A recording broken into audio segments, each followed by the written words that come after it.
Gorgeous, gorgeous people. Are you well? Welcome to the EV Cafe News 30 minutes of sustainable transport chat with expert analysis from, well, the EV Cafe crew, kind of. It's actually just, well, me and Paul, which is a bit kind of Morecambe and Unwise-ish, or what are those two from the Muppets, Waldorf and Stadler? Yes, that, anyway. Grumpy old welcome. men. Are you all right, Paul? I'm very well, and I love the fact that I got the welcome of gorgeous, gorgeous people. You know, I mean, it's just me, First but time you for know, I'm everything. doubly gorgeous. Anyway, this week is brought to you in partnership with Webfleet, who just provide world-beating telematics, don't they just? So, without further ado, should we grab a cuppa? Let's plug in to what's happening in clean transport this week. And coming up, EV residual values may be causing a market crisis. Electric buses have been upgraded with Ember in Scotland. The government deliver a taxing time for EVs. The e-bus and eHGV sectors are growing at pace, and Drax are delivering kilt-free sustainable energy. What's that all about? But first, we are just 1 week away from Carfest, where we will be jumping into the lion's den of petrol hedonism to promote electric vehicles. Paul, Carfest, it's a massive opportunity, 100,000 car nuts in one place in Laverstock Farm in Basingstoke. What are we doing there? Well, you know, John, we are stepping in to help people understand what this electric transition is all about. Because I think a lot of people, when they don't understand and don't know, kind of put things under the carpet and sweep it away for another day. What we're doing is helping give confidence to people to make informed choices, to enjoy the beauty of electric driving. I just got my new car. Technology has come on so much to really meet the needs of today's drivers. I do a lot of miles, and my vehicle is definitely going to be able to do all of it and charge really quite quickly. So what we want to do is put that information into the hands of people so that they can make an informed decision, and one that means that they can have confidence in the future. Absolutely, and we've got a very special vehicle there as well, the aforementioned Webfleet, who sponsored the world record beating Mustang.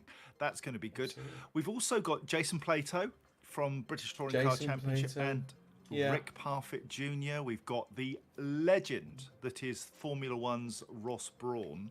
So we are doing some amazing things. Really lucky to get these people to come and talk with us.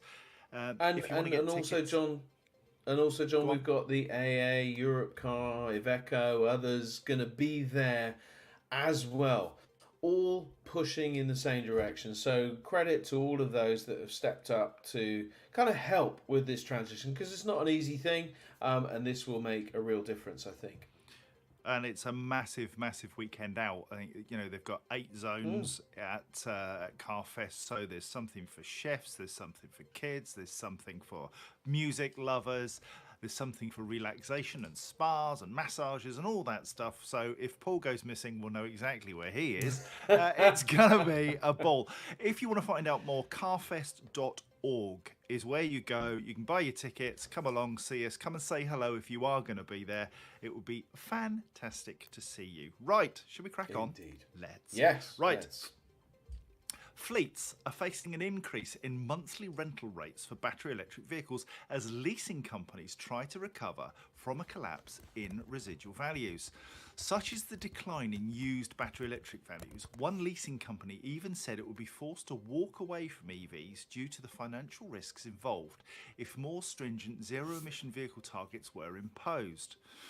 The price of a lease is designed to account for the depreciation of the company car over a typical 3-year lease period based on estimated resale prices or residual values. But If second-hand prices end up being lower than anticipated when the lease ends, leasing firms take a financial hit when they get the vehicle back, and they don't like it. Used EV prices have fallen for 21 consecutive months, with the cumulative decrease in residual values for EVs since September 2022, breathe deep here, some 51% decrease in residual values compared to 11% for petrol. Now, this, Paul, is a major issue for the industry. It's not just it might happen, it's happening now, isn't it? Okay, so I'm going to take two views here. I'm going to take the view of the leasing company and the market as a whole, but I'm also going to take a slightly kind of dimmer view. And let me start with the dimmer view. Oh, boo-hoo. I mean, look, these guys, and they know this, that all of those leasing companies, they didn't go boo-hoo when immediately in and around the COVID period, all of the values of their vehicles went through the roof. Because that happened. The spike was completely the opposite way for diesel and petrol and all vehicles of all types. They had an absolute heyday. So, that said, I do understand that, of course, shareholders and the demands of their operations mean that they've got to make profit all of the time. And so to see the slump in electric values, but let's be completely honest, there are still only a small percentage of their total vehicle pooled. So there is a balancing act here to do. So I agree. We do need to focus on the residual value and we do need to focus on the used value of all products, both cars, vans, truck, everything. We all need some thought towards that because without that, the market will implode. And I know that. But I think we do need to take a pragmatic view. We need to smooth the lines out. They're making profit here. They're losing a little bit of money here. And the market will bring its own balance eventually. Now, I do 21 months of negative travel is not a good thing, and I get it. We need to stop that, and we need to reverse it, and we as a market need to do that. We're going to need government help. We're going to need a lot of clubbing together. There's a lot of education piece, like what we're doing at CarFest. It's a perfect place to do it, in fact, because it's that second market that is probably represented within that community. So, yeah, I mean, a little bit boo-hoo, but also a little bit, yeah, we do need to do something about it. I suppose the bottom line, though, Paul, is that one man's boo-hoo is another man's, oh, Christ, they're going to put the prices up. Because ultimately, if they're going to stay in business, the only way they can achieve this is to rack up the price. They rack up the price, fleets may say, do you know what, we're just not doing this. Yeah, I mean, there is that. I think the momentum is firmly there with electric vehicles, and the prices that I think we are now paying for our vehicles, are not unreasonable. The price parity is coming in terms of the cost of vehicle for the spec that you're getting and all of that kind of stuff versus petrol and diesel. But we do need to firm up the residual values, and I mean, arguably the car residual values have firmed up slightly. Vans not yet. And we are seeing some good value. And I think it's just we've got to educate this second market, and that is critical. If we do not educate the second market, we have got no hope. So there's no point in having the ZEV mandate and pushing out lots of new vehicles into the corporate world, which of course, and we're going to talk about this later, are now beginning to be taxed more and things like that. We need to educate that second user market so that they can get the benefit of driving these wonderful vehicles and experiencing the joy of driving electric, but also at really good value. So the used market is incredible value at the moment, and we need to use that in order to drive the price up effectively. Right, okay, let's jump into the... Craig Stark has just mentioned anyone in Scotland looking to buy a used EV, Energy Saving Trust have bought the 0% loan back. And it's great, right? And these are the initiatives that need to be deployed all over the place so that people can get into used vehicles. It's really important. Well said, Craig. Thank you for your help. Yeah, cheers, Craig. There are some constraints around that, and there's a link to that Energy Saving Trust loan there. One of the constraints is that you have to have a family income, household income of less than £50,000. And this is to encourage the just transition so that other people are able to afford to buy a used vehicle. Paul, obviously it won't apply to you because one, you don't live in Scotland, and two, you earn a bucket load of cash. Right, okay. Oh yeah, loads.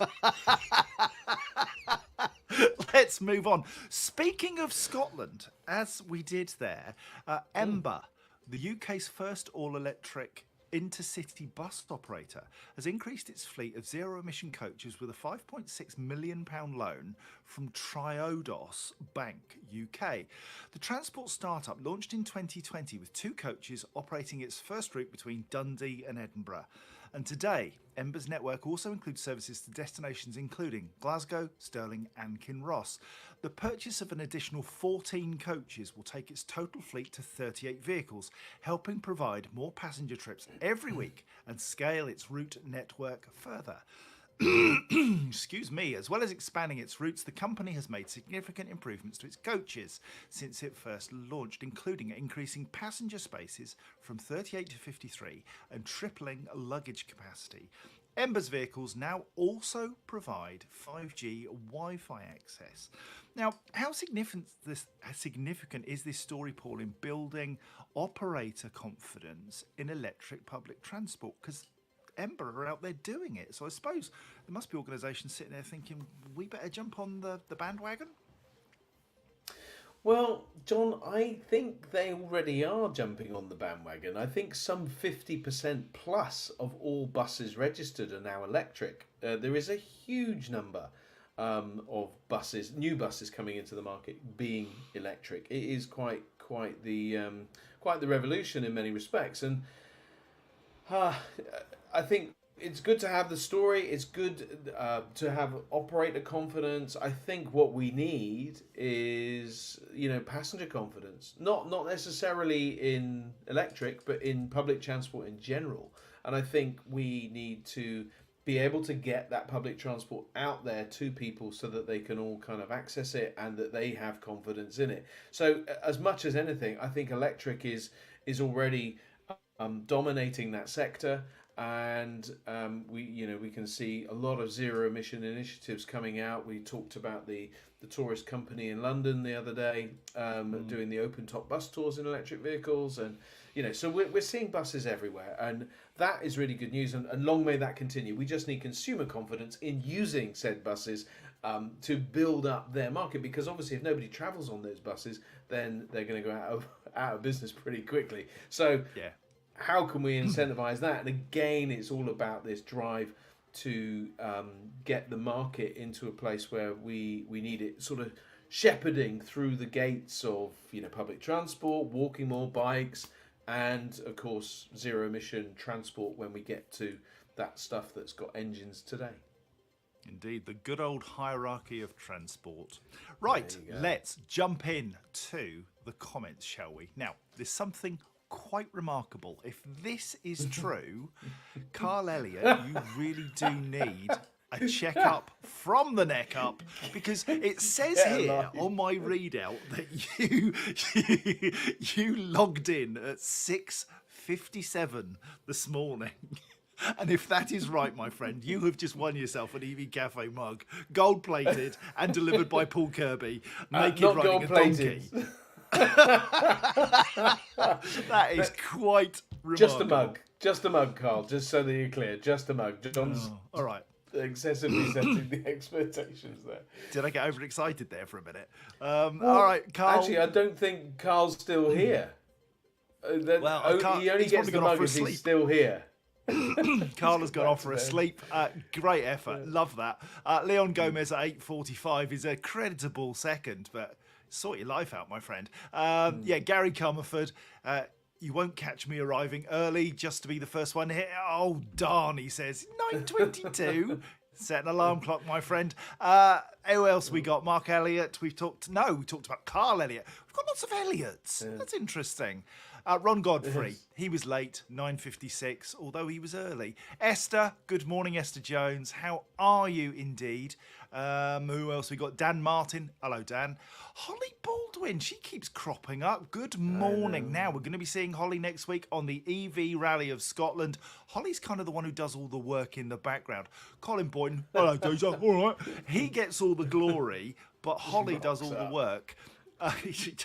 Belinda Guy, good morning. Thomas Edwards, Karen Moore from Europe Car, hello. Craig Stark, he's been great in the chat. Martin Sweeney from MHA, lovely to see you, Martin. We will be catching up with you shortly. Jim Blair from Arnold Clark, hopefully we'll be seeing something of Arnold Clark next week. Trevor Palmer, Paul O'Brien, Liz Allen. How the diddly are you all today? How the diddly are you, Paul? I'm diddly good. Diddly. Lisa Martin from Charge Place Scotland, who are helping us with our rally next week. Rob Dustin, Lloyd Allen from Bristol, with a positive outlook. We need those people. Thank you kindly. Charlie Gilbert talking about a ray of sunshine. There's one in Worcestershire. Indeed, and Charlie's just down the road from Esther. Oh, that's nice. You could have a cuppa. Who else we got? Craig Stark with lots to say. Now, Belinda Guy. Belinda, you're absolutely right when you say that not all 17-year-olds get a brand new car. Quite right. And she confesses something. We've all reversed our first cars into something. Let's be honest. Okay. Well, yes. Toby Hiles, good morning. And I think, do you know what? Carl Elliott, he's back. Carl Elliott is back. So you have won an EV Cafe mug, my friend, for logging it at 6:57, the earliest. That is now the standard, the world record, and you are an absolute legend. Thank you all for joining us today. I know it's been the holidays and numbers perhaps are a little thin on the ground in terms of viewers, but do you know what? The ones we've got here are outstanding. Just a class above, John. Class above. Yeah, dear. Oh, Belinda Guy. She crashed into a parent's fence twice. Twice. Well, I won't tell you that Caroline. Twice. I won't tell you that Caroline reversed a Skoda at reasonable pace into a skip on our drive with parking sensors. Going absolutely loopy, and she keeps going. Yeah, great. What have you crashed into? Hit us up in the comments. What things have you hit? I think my worst was a pheasant. I tried to avoid it, skidded terribly, ended up in a hedge. But the pheasant was fine. It just walked away, kind of looked at me and thought, what on earth is that lunatic doing coming sideways at me? But there we are. So anyway. What have you hit, Paul? What have you hit in a van? So my first job ever was driving a transit van for a library supplies, and it was the boss's pride and joy. My first day driving said van, I drove it down to West Brighton and all that sort of stuff, and I was on my way and I drove it into the side of a Peugeot on a roundabout at reasonable pace, and did a serious amount of damage to it, and that was my first day. And I did keep the job, funnily enough, but it was a transit van, and it was the first day of my first ever job, by the way. But there we go. I guess we probably shouldn't be glorying in people crashing into stuff, but it just struck me as funny. Obviously, road safety is vitally important, and we support that absolutely. Danita Brewer, why did the pheasant cross the road? Because it saw me coming in a Datsun 120Y in turquoise. I kid you not. Now, Craig Stark crashed his first car, a Vauxhall Astra, into a farm field and spent the morning chasing cows back into the field. Now, this morning I saw a photograph of a bull inside a JCB tyre. Actually had it round its middle. What's going on in the world? Anyway, should we move on? Should we do a proper story? Yes, well, we got to do some news, but I thought it was quite funny that Esther's managed to stick it into the wall of her friend's daughter's friend's wall. But there we go. Do you know, we've all had those moments. Let's see if we can avoid them for the weekend coming up. The ending of electric vehicle exemptions for road tax has been criticised by the fleet sector, particularly for zero emission vans. A story this close to your heart, Paul. Electric cars and vans will be subject to vehicle excise duty for the first time from April 2025. With electric cars costing more than £40,000, also attracting the expensive car supplement, which is currently £410 a year. New zero-emission cars registered on or after the 1st of April 2025 will be liable to pay the lowest first-year rate of VAD, which applies to vehicles with CO2 emissions 1 to 50 grams per kilometre, currently just £10 a year. For the second year of registration onwards, they'll move to a standard rate, currently £190 a year. Zero-emission cars first registered between April the 1st, 2017 and March 31st, 2025 will also pay the standard rate. Zero-emission vans, meanwhile, will move to the rate for petrol and diesel light good vehicles, meaning fleets will have to stump up an additional £335 a year for each electric van that they operate. If I was a van operator, I'd be feeling robbed right now. What do you say, Paul? Sorely, bleep, bleep. That is what I would be saying. Because it is, I think, somewhat farcical that every time the powers that be, let's not call it the government, because it was under the old regime, Labour, you have a perfect opportunity here to look like the good guy in my book. But to employ the blunt instrument of, put tax on cars and vans. Look, put a full stop after cars and then think. And then, that think bike. Well, think van. Think. Think about what you're doing to the industry that is already struggling. You're putting in another £330 a year, £1,000 over 3 years, because it's £335. So it is almost double that of the car. And to be honest, there's not a lot of weight difference between many of those vehicles. A small van and an SUV, absolutely the same weight. In fact, the SUV is probably heavier. And there's no more emissions, none, zero. I mean, they are zero emission by default. It beggars belief for me that we cannot think a bit more about the way we implement these tax challenges. And I get it, we need to do it. We need to do these sorts of things. However, we need to do them proportionately, and we need to do them with the right kind of timing, and we need to understand the messaging that we're sending out as we say these things. It's really, really important. Yeah, and we're lucky enough to work with the BVRLA and others on the van plan. And I think this is another opportunity for us to get to government an update on that plan that says this is unacceptable. We have so many constraints placed upon businesses operating zero-emission vehicles. This was supposed to be the key, which opened up a much better logistics, cleaner system. And frankly, it feels like van operators are being punished multiple times. It does, and I understand the car thing, and I think we should be incentivizing lower emission cars and continue to do that. By giving appropriate tax, but as the pool of vehicles grows, then so should the tax grow. But with the van world at the moment, we are just not getting the traction, and it does feel that we're punishing it on the back of also the London congestion charge is now going to apply to electric vehicles from the end of next year as well. And we still haven't got price parity in those vehicles. The used values are struggling. Everything is going wrong for the van sector at the moment because not enough thought is going into it separately from cars. So I'm 100% with, I think it was the AFP that mentioned this, and we do need the zero emission van plan supported by the BVRLA Logistics UK, the AFP, REA and our good selves at the EV Cafe to be front and centre of the policy making at government. I agree with Leon Gomez. We need to go full Norway. Yeah, absolutely. More Norway. Drive that. Yeah.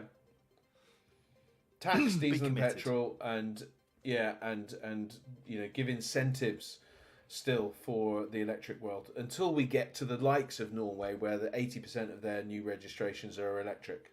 It's which we plan to be by 2030, but. Would you like some good news? Yes, please, good news. Thank you. The UK's bus fleet could reach net zero before any other vehicle sector, with figures released by the Society of Motor Manufacturers and Traders showing that new registrations of the latest greenest buses rose by a third to 424 units during Q2 of 2024. As a result, the UK continues to sit at the very front of the European green bus transition as the largest ZEV bus market by volume in Europe, followed by Italy, Germany and France. Net zero commitments from government have been crucial, including England's zero emission bus regional area funding and the Scottish zero emission bus challenge fund, helping almost a quarter, 23.2% of all new vehicle purchases to decarbonise in the first half of 2024. Society of Motor Manufacturers and Traders figures also show that the UK maintained its place as Europe's second largest zero emission truck market, with uptake of new heavy goods vehicles rising by 30% in Q2 2024 to achieve a 0.6% share of the market, up from 0.2 in Q2. Now then, if Sam were here, he would say, percentages, it's all small numbers. It is small numbers, but it's important. I remember back in the day, Paul, and you will too, when cars were showing those numbers, 0.6% of market share, and we all sat there and wondered if we'd ever get to 18, 19, 20%. This is good news, isn't it? Yeah, and I think Sam would even concur it is good news. It is only very small numbers. I mean, it was 50 in the year previous and then 65 this year. So, I mean, we are talking about growth of 15 trucks. But they're 15 trucks that could cost upwards of £400,000, by the way. So this is no small investment by the companies that are beginning to test and learn with these vehicles. And we are at that stage with trucks still. Mercedes have got their e-Actros out and other products within their portfolio. You've got DAF and Scania and Volvo. The Renault all have products now, and so each one of those manufacturers is beginning to core some of their core customers that have got those big ESG, environment, social and governance challenges, and are looking to drive down the average CO2 per delivery, per drop, per whatever it is that they're measuring, and these vehicles will be essential in making the difference there. Yeah, Peter Lever makes a good point, as he always does when he comments. He says this should increase further with companies like New Power offering electric upgrade to diesel buses. And we've talked at Fleet Mobility Live to another company doing that sort of work, retrofitting into existing stock. It's a really growing market, isn't it? It is, and I must admit I was sceptical at first, but I am seeing it more and more. I think that Bedo, I think, is the company that are trying to do it for vans, and there's a number of conversion companies like Felton who we're going to be talking to at Carfest, where they're taking classic cars and doing stuff. So the technology is now broadly out there to be able to take out the diesel vehicle and the fuel tank and all of that sort of stuff and put in electric running gear, which makes a hell of a lot of sense and does seem to really add value to that product. And of course, we're taking away a lot of moving parts that are failing and putting in a nice new electric motor and a battery. Now, final story today also looks at Scotland. You can tell that I chose the stories this week. Ofgem's Accelerated Strategic Transmission Investment Framework. God, that just drops off the tongue, doesn't it? Is fast tracking 26 major connection projects, including an electricity superhighway to assist grid capacity and save up to £1.5 billion. A £3.4 billion funding package has been awarded to build a proposed new subsea and underground 500-kilometre cable between Scotland and Drax in Yorkshire, one of our partners, which could power up to 2 million homes. The Eastern Green Link 2, or EGL2, is the first of 26 projects to complete a fast-track process to secure funding through Ofgem's new ASTI framework.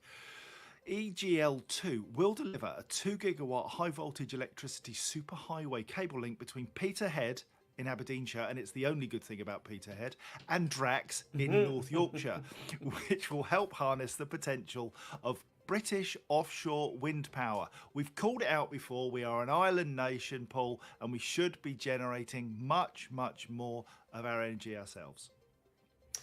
I agree entirely. I think we come up with a lot of reasons why the grid won't cope, why we shouldn't be moving to electric, and why we should be doing this. Anyway, we come up with lots of negativity, but this is positivity, isn't it? This is good ways of creating energy in one place and getting it to another, and supporting potentially up to 2 million homes, which of course means then there's more energy in that area to be able to power transport and things like that. So, look, we are all working on this transition. We are all trying to come up with clever ways of being able to make a difference, and this is another great example.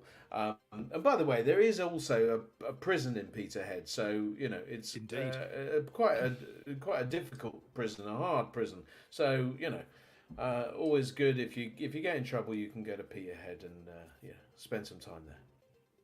Thank you kindly for that advert for the Peterhead Tourist Board. Right, now, Ron Godfrey, bless his heart, Evie Beano, says, Scotland has some quality wind, but you knew that listening to JC. It also has ripple in Ayrshire. Ron, love you, hug you and squeeze you. Give you a big hug when I see you. Right. If you've got any clean transport, PR, or news stories you'd like us to cover, please send them to us at hello@evcafe.org. Till next Friday. It's goodbye from Unwise, and it's goodbye from me. This has been an EV Cafe production, brought to you this week in partnership with Webfleet World-Beating Telematics. Other sustainability news services. Now, you're going to have to say this louder because there's only me and Paul here. So, other sustainability news services are available, but this is just funner! Funner! With two. The EV Cafe is truly blessed to be partnered with the AA, Webfleet, Europe Car Paythrough, Iveco, Zaptec, Drax, Sperry, Stuart Science, Hydrock, Allstar, Schneider Electric, and Dynamon. We are the EV Cafe, supporting the transition to zero emission transport. Enjoy the rest of your day and your weekend, wherever it takes you. Stay safe, stay well. Love you lots. See you next week.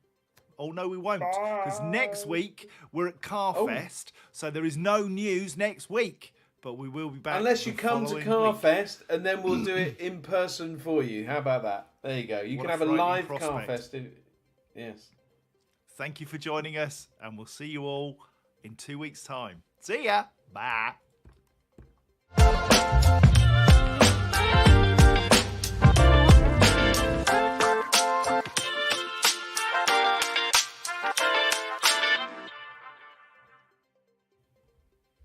Oh, wasn't that lovely?